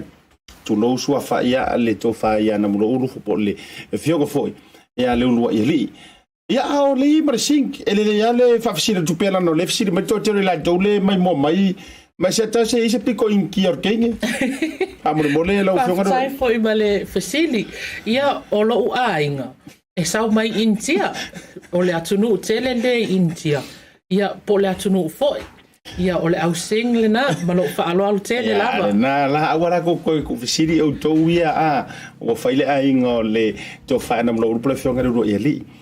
O lea e te whaaulioli ma whaatapena ia awa fo'i ia tūlanga fo'i e tātou local ports ia ona utau mawhau ai se upo e whawhaingo fiona Samoa mole sila mai moa le tō telefo peo komiti whaatonu fo'i e o tū malo ia po o pitonu e iei mangele o tau manukau Manurewa la le whaatapena ia ai ma fauna e fala utele mua la vai utele fasili atu pe yo le tulanga ile mafuanga wa e fia tamo e ai e fala utele le tautua e ma fauna e tau a fa matala o ha tonu a mene o loko port o ha fo ila tautiu te malato mata fa yoi ina ia mala tunu fa mole lava Namulaulu fa time fa fasili ia pe ona e saunua Asiata o local board o tama committee nei pitonu ia o le komite ta o local board e patino lava ya Manurewa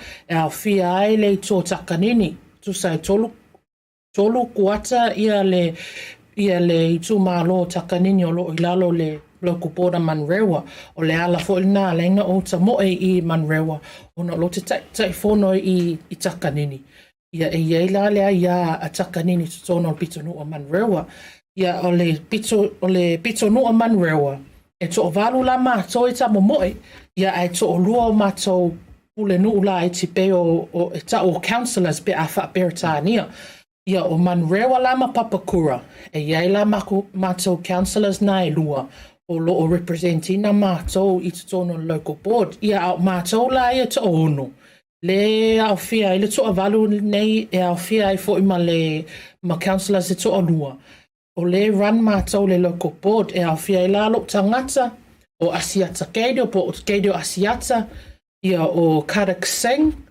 o Kirimangu Tautongia Jonan McLeod Raniana Pere ia o councillors la ia to o lua o sango whea ngainga ia whaapea ma Ilanga Krishnamurti malo le nala wala ngai le ilu malama o le pumoni fo i lau to fa Namulaulu o fai si omi ngo usila moni ai tasi e pepa ke le ngo mai se taimi tara noa e ke le ngo mai pusa medi mama wa ma se mafau fau e fa atumu ona o le malama le la foi la le na le no officialingia fa ona fa amanino le mamalo le tunu po a tonu ia matata po nei fa ala potonga po nei foi committee e ta ua o local port se taimi tara noa yo la tu mata fa yo e ma fa ona fa o le ale mafuanga ua o Sofia i so langona o lo taimire nei wata tauna e tauba ia mai le tele o tautua sa e fa taunu ina o le ase langona ua mafua ai ona e nau e te tauva e fai o e masui o le local ports po o tūlangolo ia Taimol whaafisili Asiata ia o le tele o taimi o te lango o le tele o istangata pe o le itumalo le o takanini le fatoa umatu nei o na fai ia le elections po le general elections al malo a New Zealand ia no ulang malo se ai foi ia ai whaftai le atua o wha manuia ia tau mawhainga ia o malo le mato fai pule ia o le tele o isinga luenga le community e apa mai le tele o tato community leaders ia matato fai au po susunga i whawhiangainga e fesili mai mana o mia sosoani Ia o au. Ele mawhaina o whai atu ele ai o tele mawhaia. O no o suawhai o te tau avea. E whai asi na mamafa. Ia o lau lana o naunga. Ia mawhai o na o whaia se mea. Ai o te lango ma o so o tau au i o tatou tangata o tatou atu no. Ia o lau nau ta inga. Ia iai sese o tatou sui po o sese o tatou atu no. Ei lunga o le lau lea e whaia tonu. Ia mawhai ai o na whaa manino, ia mawsosoani atu fo i o tātou tangata o lo umna o mil sosoani te minei. Malo whaavitai a Namulaulu. O te lo fo i ele fou tātou tangata Samoa e tau vā ele tua inga tofinga le nei. Te lo fo i o lo pale inisi fo i o tātou sui mai Samoa. O le hase isi vaenga ese mai.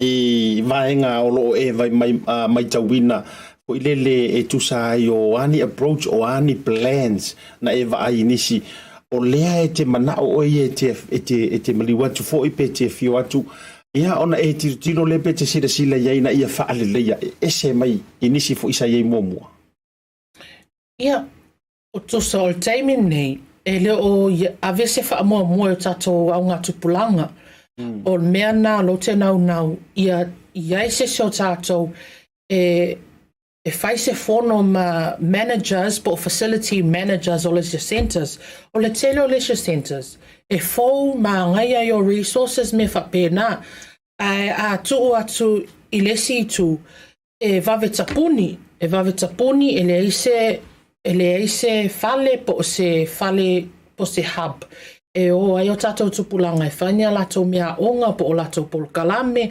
ia po ni mea whaaleanga nuu wha Samoa ia maisi atu nuu ia ele aina mea mo tātou au ngā tupulanga ia o tele lal taimile tau te wā ai mai ai pe tau te tanga e atu iai o le tele o crimes ma mea whapena o lo o tupu i le tātou pito nuu ona o le ai o se fale po se hap e tanga iai e o anga iai a tātou tupulanga.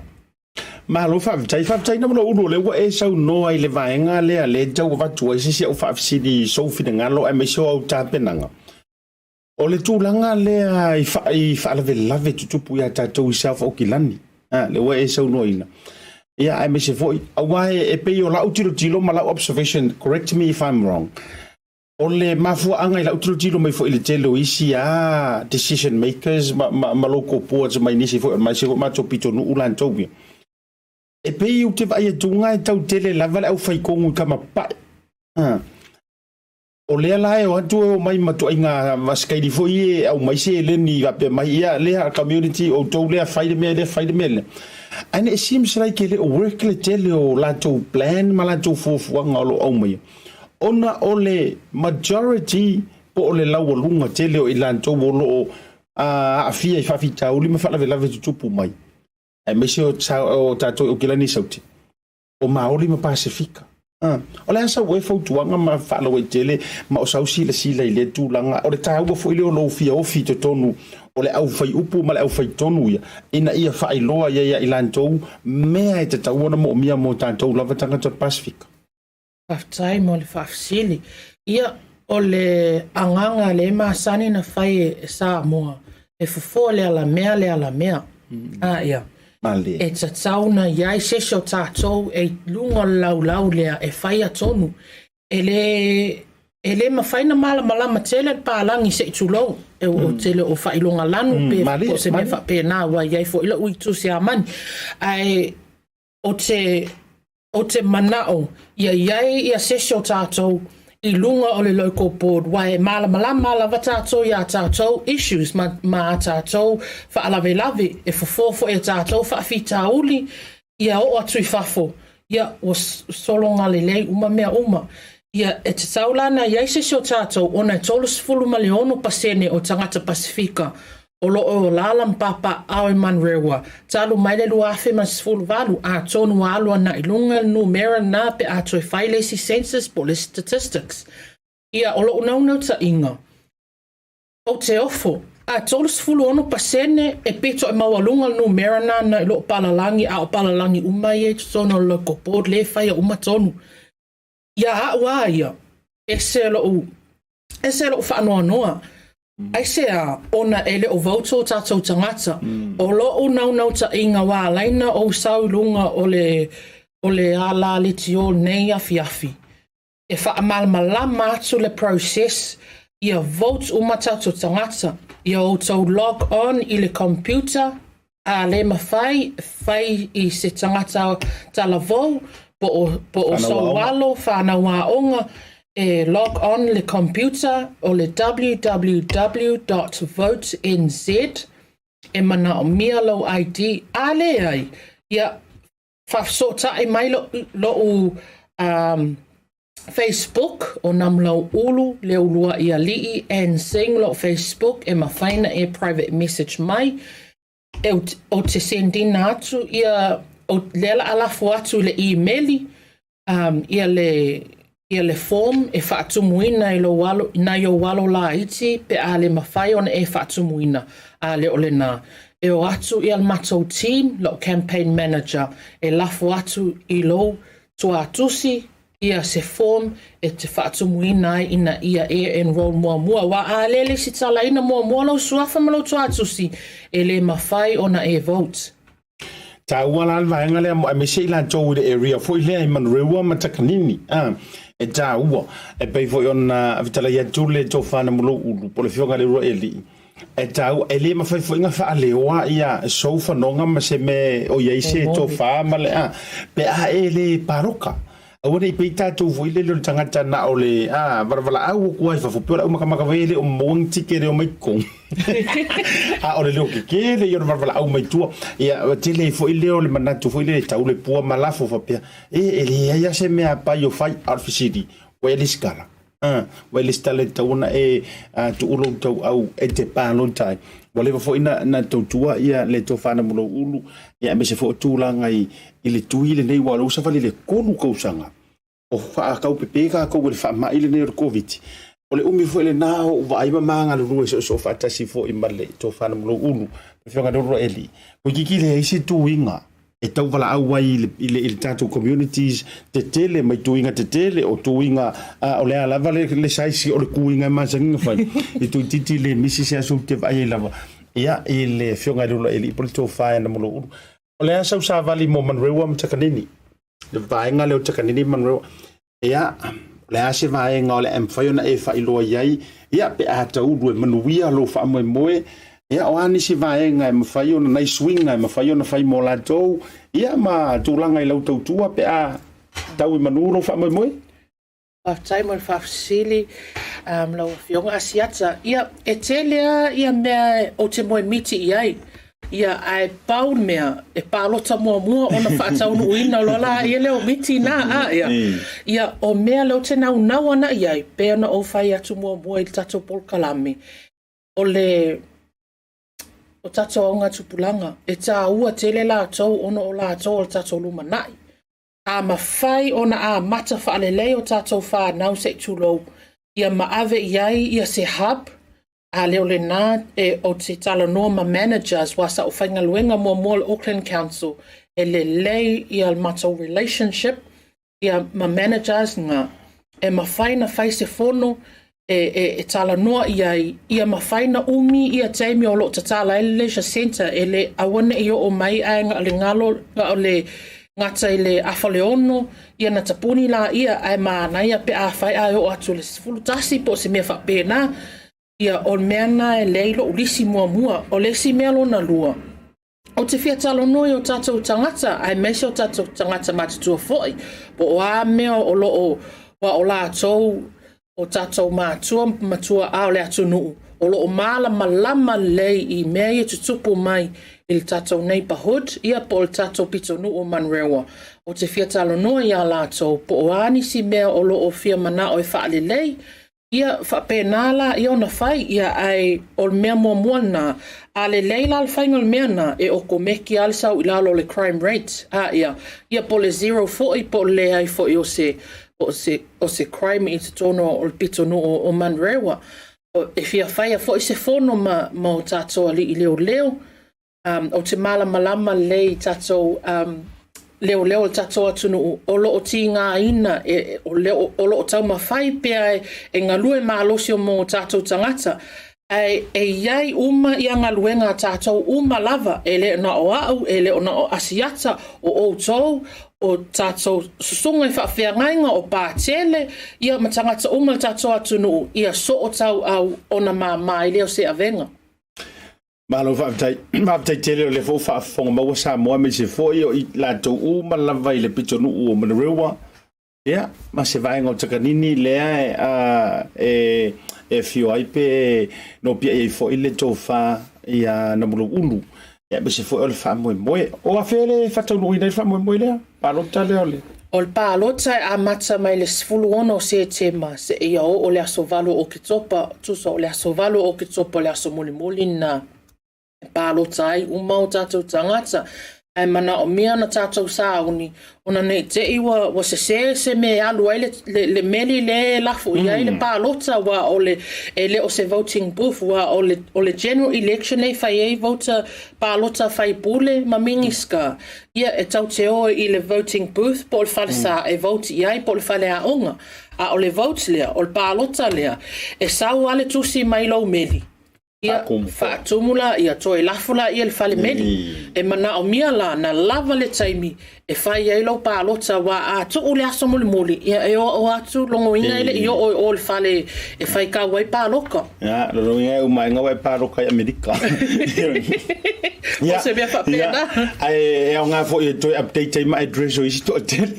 ia wau te roi i lan tau e le ngā tau e se mai Manurewa mtakanin ia o telefone au fo watu la wo toi move tu to ta wo fo le fa mana tu le ia palota mo alo mtam fana ono le taimi ia ele i la foto la no fai we fai sau no fai ua la to fa na mo ulu fa tele ia mo le no fai fo na ma wole nei matalia le nei la te maliu mai langa ta ua le fai loa ia introduce ile malu lo tele lo tatu tu ia wa o te ilo tele tonu ai to te le paro kat pasifika ona inei sa fo kilangi lava ia e pe o inei mana tua o le ngana Samoa le ngana lona lua o tautalangia ia au kilani sa fo kilani lava malitele mai le ngana i lona tai o fai antoa lava ngana ni usila i lona o tele ia ingidisi maoli vai se so o le tato ia mai sa fo kilangi pero mo o Samoa lo misia ngana fai la palota lango ia le to fa na mulo ulu o se tamali fo o te mori mau ia uia o te le lona sau ia i ngā luenga lofa ma ngā luenga fisosoani ale communities ai filofilo i fo i to whanam lo ulu ia la fo tu sau long fai au mai lo kakangonga ni fiafi ia o lo o tau talanga moli whaftai tele lau a fionga asiata ua mawalunga nei a fiafi ona o lo manatu mai nei tangata whaatau waa o ai ea nei tangata o e manatu mai ai Whaftai le tau matanga luenga al BluTV fo i nea wanoa. Ia o loo tala muli il tato atu nuu. Alofa mai. A tau mana nao ma tau fina ngalo iai. E le aise so tato o lo ilunga le ko bod le teimi nei. E le au ngā fo ilana tato ko mumu pe a o le te muli. Pe a le mawhai na whai sosoane ia o tau. A le tau te lo pālota. Ia lafo lo whaasa o ia mātou. O a o Namulaulu Leulualii and Singh e iai fo i makeide o Asiata ia ma tamaitai o sango whiangainga o lo o run i le pule nuu a le councillor a Manurewa Papakura a o lo tangata awa ne ingalo Namulaulu Leulualii and Singh o lo tamoe i le Manurewa Local Board ia lo fatele atu le mamalo tato atu nuu ai mesia a inga sa Namulaulu lo ainga sa tuilangi, lo ainga sa mangele, lo ainga ole au seng, ai le ngalo lo ainga leota Leulualii, ma sa iuli i falefa, soifua ma ia manuia. Ia le na Samoa ta urunga tur ma fa tara nonga male tofa ia Namulaulu po le fionga ia Leulualii. Ia ilungo le nei a vainga le fiafiri proclame amata fo le nei via soli tutte ia ebra onanga le BluTV ia wona ngalo afi ai ona vau afi fa leo lo longo ngai kama papai ia palota mai tama fana won tato turu e le vusia o ngā o le tātou te tele a pēsenga ai leo i sisi o tātou o sao whai ma ai filo i le laulau le whai ai filfilinga o whai unga a wā tātou pito nuu whai tū malo ka kia ia ke le lunga ia Jacinta ma le whaenga lawa ia au pito ai e le mwhawinga ko oso le wharekele pe ai tātou le alu mua i le whale o le lanta mua mai a meso tātou loko port ia a whao tātou proklame alo whangia le tua ia lau aro fai vasanga ia ne ai o le tai au manu ka ke koe kalangoa fo i lunga o proklame i le taimi ua e manu malo i le tatou whainga palo tale a le loko port ia ai pui le toi taimo le nefiafi pa o proklame pe anto e taliu mai e tatou whainga malo longa. Hi, my name is Sora and I am from South Auckland, Manukau. I attended Auckland Girls Grammar and now I am here at OCA. My dream is to help Pacific Islanders build affordable homes. I came across OCA on Facebook and I saw that it was more hands-on. Now I'm here, gained a lot of knowledge, gained experience on tools. Something I was amazed about was the floor plan. Once you build and then you look back at the plan makes sense. So that's something I learned from OCA was how to read plans.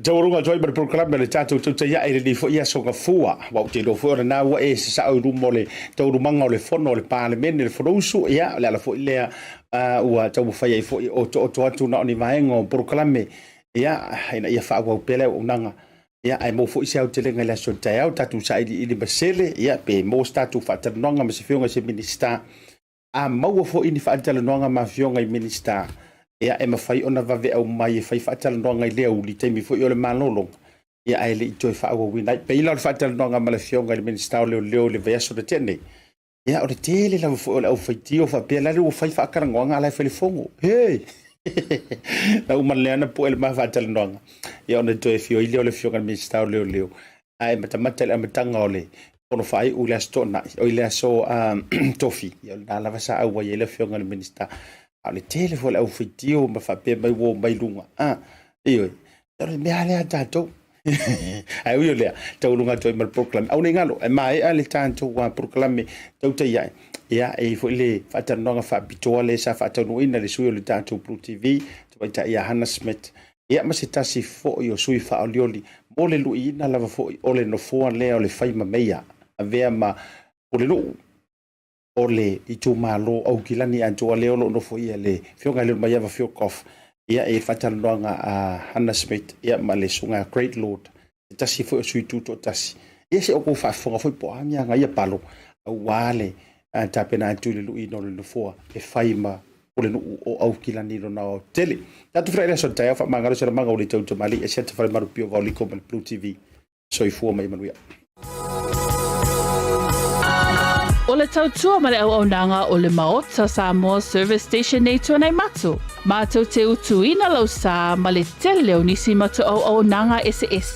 Ai le ngata fo i lea, mātou te siaki ina fo i lau tāwale. Mātou te sapala ia fo i swau mo lau tāwale. A whai fo i o vai pa o lau sa, a wala te popole. Mātou te sapala ia fo i ea mo lau tāwale. Mo lau nofo sila fia, mua, ta pē lau tāwale pe autu. Lua, ta pē lau telefoni i le taimi e utu ina i lau tāwale. Mana tua foi, e matua i whaasa ina le tau mawhatapa aina foanga whape nei. Wa iai foi au nanga i lunga o le Pacific 40 e whaatau ina ai le talofa voucher.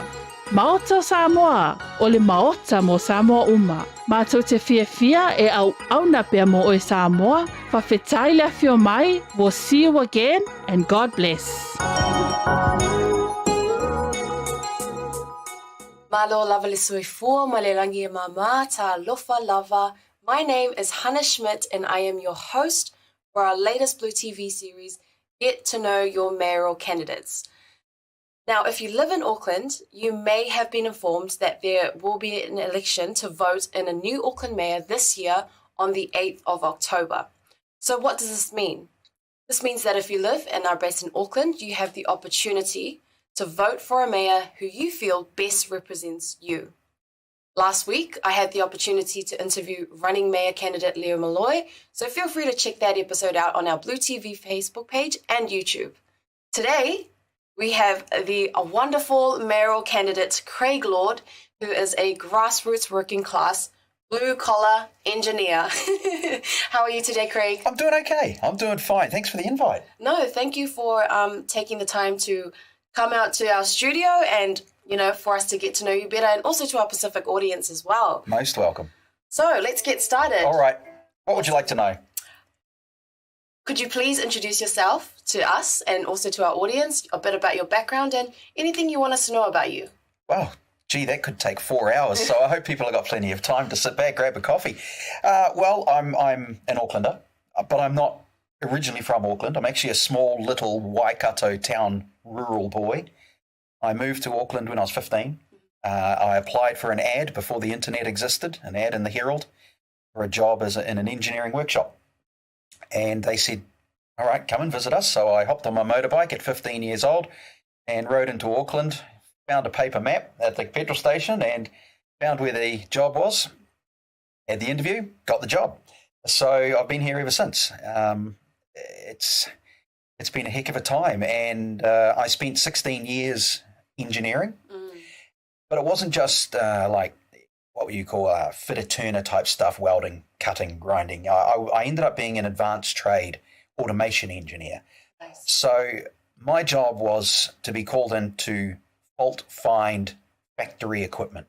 So a production line that like injection molding machines that make all your plastic products and presses and prints and all the things that just automate factories. They'd break, they'd stop working, factory line shuts down, I get the call, come and help, we need you. So I was trained as a fault finder and fix it and redesign it and make it better. And problem solver. And make it so it doesn't happen again and all those sort of things. So I enjoyed it, doing that. And I miss it. I did leave it because at the time I got sick of it after 16 years of just constantly fixing other people's problems. I thought, enough, I'll go off and do something else. But because I miss it, I kept my hand in it. And I still do DIY, heaps of DIY, almost too much to my wife's dismay. I sometimes create DIY jobs on purpose to be able to do something, to bring out the tools. But I've still got friends in industry who might call me up and say, hey, got a little hassle with our factory stuff. Can you come and give us an idea and some advice? So I enjoy doing that. And I miss it so much. That sort of was part of the reason for deciding to run for mayor, because at the moment it's a fault-finding exercise for me. That's what I'm in there for. So, but me, I was adopted. I only recently, very recently, found out all my heritage. So I'm European Māori. Nice. And that was, we always assumed. At one point I was hoping I was Cuban, just for that exotic thing, and the dancing moves and stuff. But no, unfortunately, I'm just a standard old Māori, So there's no Cuban Latin dancing going on. So that was nice to find out. European is the other half. So that was pretty cool. And it's sort of, and I'm talking very recently, like this year I found that out because I'd never really bothered before. Yeah. It just wasn't. What made you want to look into that this year? I don't know. It just happened. It's I've just casually got on with my life. Yeah. And then I just thought, I keep hearing that ancestry ad. Yes. All right, let's see if it's a scam or not. Some good marketing. Yeah. So I bought it, and the Irish people, they sent it over, and I sent it back to Ireland, and it came back recently, and it was just more. It was probably more a confirmation of what we already knew. So that was pretty good. And hey, look, it's good for my kids as well, because they were guessing. But now they know because my wife is she's pretty much European. She is part Māori as well. She's Ngāti something South Island. So the kids knew they had a quite a watered down mix, but now they got more. So that's pretty cool. Nice. But what I did after I finished engineering was I decided to jump in the deep end, which is kind of what I do given running politics. I moved away from engineering into freelance media, which was a completely wild thing to do, but I was a hobby photographer and I was a motorsport fan. So I was doing photos of race cars and four-wheel driving and stuff. And then you meet people and you meet people, and then I find out there's a new 4-wheel drive magazine running, and they say, oh, come and help us do photos for it. And okay, and can you write? I don't know. So start writing about things. And so I ended up, I don't know, it just fell into it. And for the last maybe 20 years, I would say, I've been doing freelance media, and that's taken me from doing photography and journalism for motorsport magazines to being an editor of an international motorsport mag. I've been a presenter on Sky TV in their sporting department, journalist for them, commentator for supercars and motorsport around the country, and travelled the world following race cars, which sounds glamorous, but it's airport, hotel, racetrack, hotel, airport. Right, there's no glamour travel in it. But it was pretty cool. I mean, to add that to the CV, it's nice. So I still do that. I just dabble around and do various things for events, and it's nice because you get to meet so many different people. Right. In fact, I think a highlight of that is when I was emceeing at the 2011 Rugby World Cup. I mean, 'cause I do a lot of MC work, and to get that gig was so cool, to be able to interact with the crowds and just the hype of that World Cup. Especially when the Pacific Island teams are playing. There is no party like when the Pacific Island teams play. Yes. That gets the crowd going, and it gets us going as hosts, and it's a lot of fun. So that's sort of some highlights. But on the engineering side, it isn't just a tiny wee link with the Pacific Islands, because when I was engineering, I was asked by Vailima Breweries to go over there and help fix some of their problems. Yeah. So I did 3 trips over to Samoa, and what a cool learning curve that was. You know, it was neat, and invited to the dinners and the parties, because at that time, I don't know, I assume it's changed now, but you could sort of only fly in and then fly up, and you were there for a week. There was, memory, there was no in-between flight. Or if there was, what year was this, sorry? Oh, I'm getting a bit old now. It would be in the mid-90s, I would say. Oh, okay, yeah. I was still in my nappies then. Yeah, that just shows my age. Oops. So I think you could fly in on, say, a Sunday or Monday, but you couldn't fly out to a Thursday or Friday or something, limited flights. So you were forced, if my job only took me half a day or a day, then I would just sightseeing and hanging out, and you get invited to the dinners and the parties, and there was a 50th birthday party there at the time when I was there, and people don't stop dancing. Just saying, you don't stop dancing. Our hospitality is pretty top notch. And I'm like, I've got a lot to learn here, and my stamina needs to grow a bit. But yeah, it was great fun, and really that's been my predominant link to the Pacific Island community is helping a brewery. But it was on the soft drink line. Right. So you know, it was a healthier. No, maybe it wasn't, but it was a. That's okay. It was a line. So I was working there and helping them. So yeah, it was cool. Hey, look, I learned about island time. Yeah. Just chill, relax. It'll happen, and that was actually quite cool. It was a different way, because here it's all Russian. Yeah, it's very fast paced here. Yeah, and over there I'm like, okay, we've got an electrical problem. Can you get me an electrician? Yeah. Okay, when will he be there? We'll let you know. And I was like, all right. Oh, it sounds like you've had a very experienced past throughout your life. And you're coming from engineering to media to hosting for the World Cup, and going back to, before that, being in Samoa and helping out with Vailima, which is one of Samoa's leading beer brands. Yeah, it is. Which is amazing. So I'm really happy that you have a connection. So through all this experience, what, besides the fact that you're a problem solver, what really made you want to run for mayor? It's a pretty good question, and it's an important one. So it was basically, I felt that as a Auckland resident, I wasn't getting the service that I should be getting from council.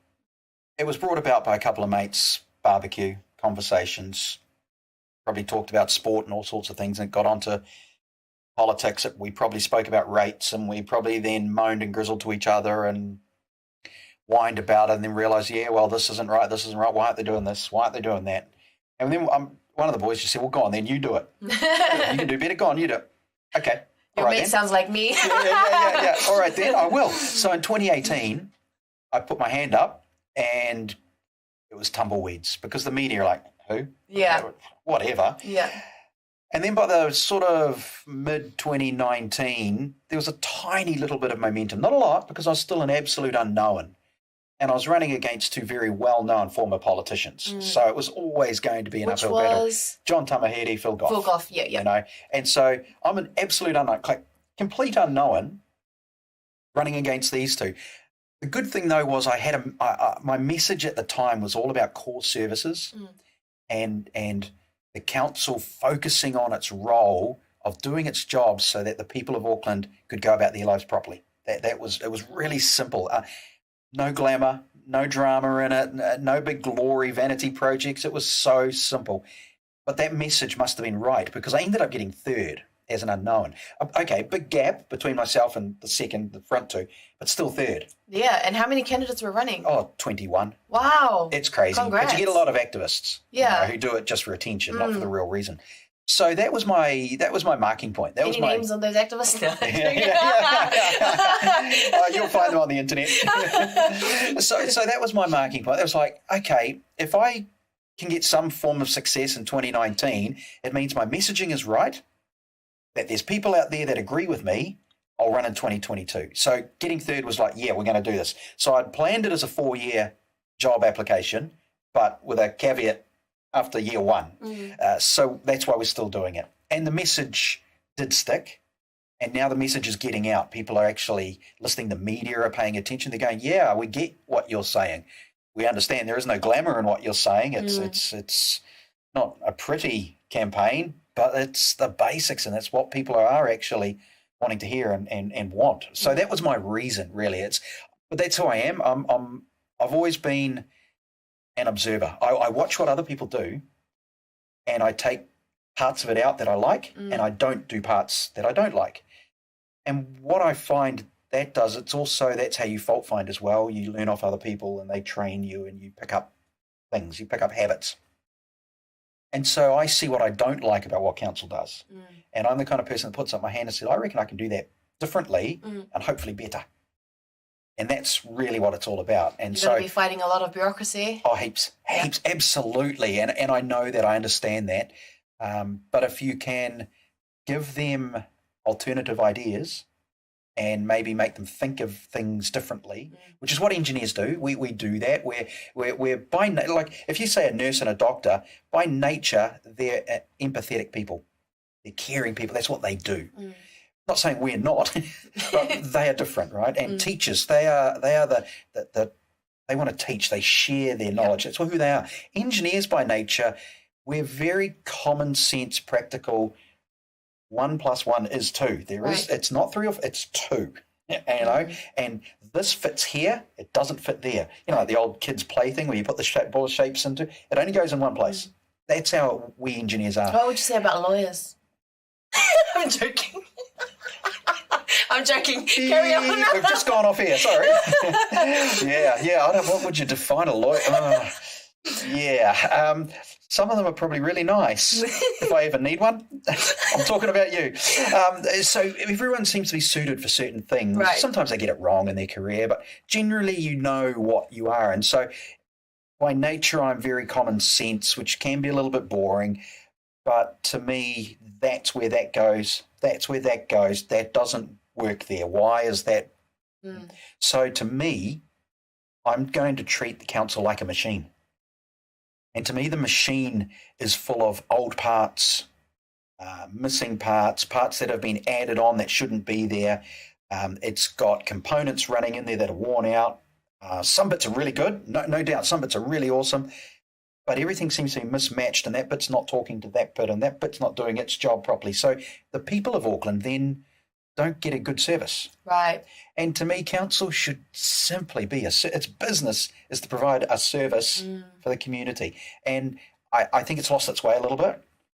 And it needs some analysis, and it needs someone willing to go inside, roll up the sleeves, forget the glamour projects, forget the big shout, I'm going to do this, I'm going to do that, but instead say to the people of Auckland, you need a proper business, we call Auckland Council a business, that looks after you, you know, and to do that, it's got to work properly. So we need to analyse the machine. We need to analyse that part of it, that part of it, that part of it, every individual little bit, find out where the problems are, and then work out a way to solve them. And that's, again, it's just the habitual engineer in me. Right. We see a fault and we go, we've found it. Is that the real fault or is it just further down? So you keep going. That's where the problem is.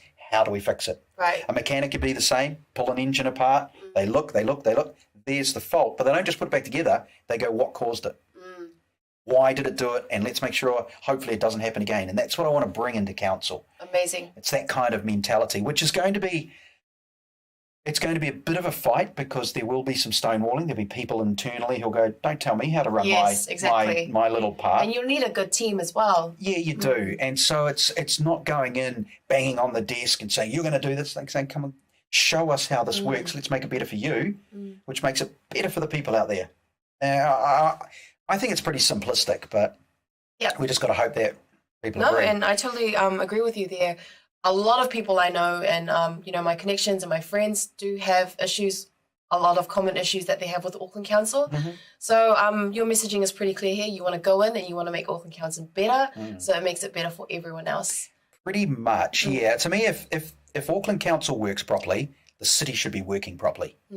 We should be having very minimal floods. Sometimes you're going to get floods just because of things you can't control. But if it's because you've got clogged up stormwater drains, well, then we haven't done our job. If I talk as though I'm in council, if your street's flooding and we find your drains are blocked, it's our fault. We haven't done our job. So that's got to, we've got to find out why. Why isn't that being done?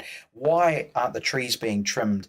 Why isn't the footpath being repaired? And there's such boring items, broken footpath, whoop-de-doo, but it's important.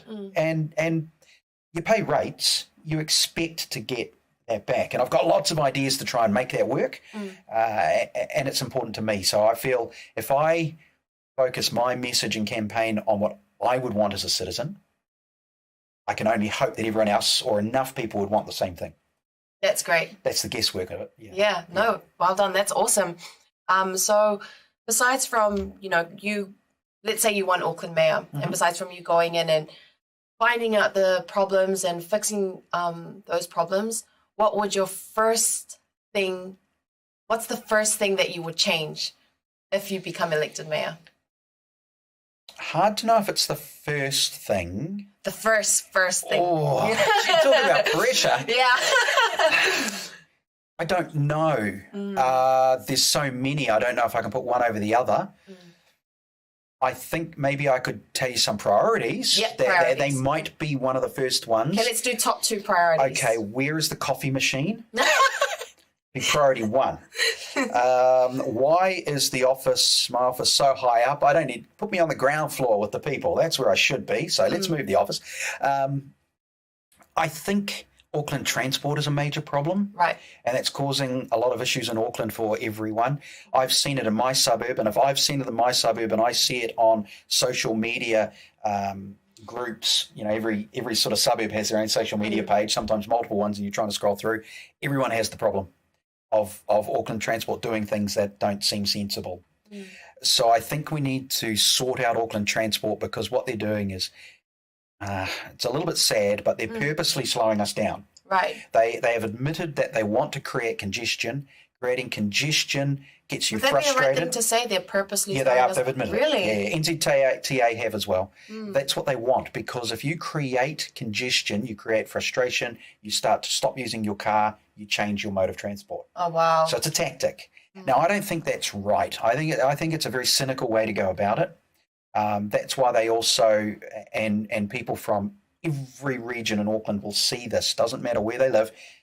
They might have had a 2-lane road, and then for some reason, it'll go down to a single. No reason at all. It's purely to create a restriction. Frustrate you, so I'm not doing this anymore, I'm going to use the bus, or use a train, or I'll walk, or I'll change my mode of transport. So we need to remove that, because what that's actually doing is having an opposite effect. Not only is it creating road rage, it's creating emissions, because you're slowing down traffic, and they've admitted that it creates emissions. So where's the logic in that? And it costs the city millions of dollars in lost time, because you've got people who need to get to work. You've got tradies. You've got people that just need to get around, and they can't, because they're constantly being slowed down. Imagine what it's like for these trucking firms to get our products to us, stuck in traffic all the time because of these silly, crazy restrictions. So there's a lot. It's a massive, massive thing to solve. It is solvable. And it's very pricey. Like I'm thinking on behalf of the students in South Auckland who have to train or bus to uni, that's half their student allowance gone just on transport. Yeah, and the difficult thing is, whilst I'm not for free public transport, I do believe there is a case for a discount structure for people who need it. Yeah. And so certainly do that. But I don't believe that the entire city should be subsidising everyone for something, for whatever the product is. To me, that's not fair. There is a user pays system in my mind. It's how I work, and that's what I do. But I do agree there's certain, and people need to have that availability. The problem with public transport is, it's, to me, it's not the cost. It's that it's inefficient and ineffective. It's because of, and it's, to be fair, it's not actually Auckland Transport's fault. It's because Auckland is such an insane layout. Our geography is so scattered and uphill and downhill and all over the place in the suburbs because we're in this tiny little wee isthmus of land with water on both sides and all these volcanic hills everywhere, and you can't walk or ride everywhere. It's not logical. It's not practical. Our weather patterns say, no, we're not going up to the shops on the bike when it's pouring with rain. You need a car. Most people, I'd say 90% of people need a car. It's just, sadly, that's the way Auckland's layout is. So that would be a massive problem to solve. So on those priorities, Auckland Transport, because there's lots with it. But I think getting the internal staff behind the idea of core services would be my priority. If we can get every single department to go, yeah, I get it. We want, when someone rings up because there's a problem on their street, a problem in their town, in their village, or whatever, there's something we need a consent to build a carport. We need to do that. We shouldn't be waiting 6 to 9 months just to build a carport. Too much red tape. Yeah, too much red tape and bureaucracy. We need the internal people to go, yep, we agree. Let's, and then we can all work together. Then we can make things. So that probably is my priority, is to get that whole mentality changed in there, and that's just by rolling up the sleeves and getting in there and doing it. And being part of the team. That's great. Analysing it. For example, you bring in, I wouldn't go into the consent or building department and tell them how to do that. I'd bring in someone like a retired builder or someone who's in the building industry now, and I bet if you put the call out, they'd all put their hands up and go, I'll come do it, and they probably wouldn't even charge. They'd come in and they go, right, we know what's needed out there. We can tell you what's needed in here to make out there work. You know, you do that. You bring in an expert. In regards to roading, who would I bring in to help us work out Auckland Transport? Truck driver, taxi driver, courier driver, bus driver. Yeah. Those people who are out on the road every day. Yeah. They know the streets better than everyone, and they can tell us that doesn't work. If you do this, everything will flow, and their mum and dad can go to the shops and go to school and go to sport. And because, man, the courier drivers and those taxi drivers, they know where the problems are. You get the experts in to solve the problems. So, and we might need to have a conversation about the bike lanes in Angry. Look, Mangere. I do not. Look, I've got no problem with bike lanes as a idea. So we might as well say it. But I do have an issue with the way that they're put in stupid places for ridiculous amounts of money. And it's purely because the lobbyists have convinced people that this is the right thing to do. There's no common sense to it. Yep. None at all. And they need to rethink the wheel there. They're overspending on the cycleways. They're spending too much of your money, our rates, too much of it on making painted pretty cycle lanes that are unnecessary. And then they go and make unsafe ones with concrete barriers that cyclists are now hitting and falling off and doing all sorts of silly things. There's no common sense. I think it's just a bunch of people sitting behind a laptop who have got a degree in urban designing or something, going, yes, we need a cycleway from there to there. Yeah. Here's $3 million, go build it. I can confirm that no one uses those, well, not no one, hardly anyone uses those lanes. Yeah. And cars crash into them more than bikes use them. Yeah. And when they give you the numbers of other cycle lane use, I think it's when they count recreational cyclists. They don't count the people who are actually going from home to work and back, the ones that it was meant to be for, to reduce congestion. Yep. And I get that. If you can say to people, that train will get you from here to here, or that bus there to there, or you can cycle from there to there to work, brilliant. But often it's wrong. Yep. Awesome. So that's great.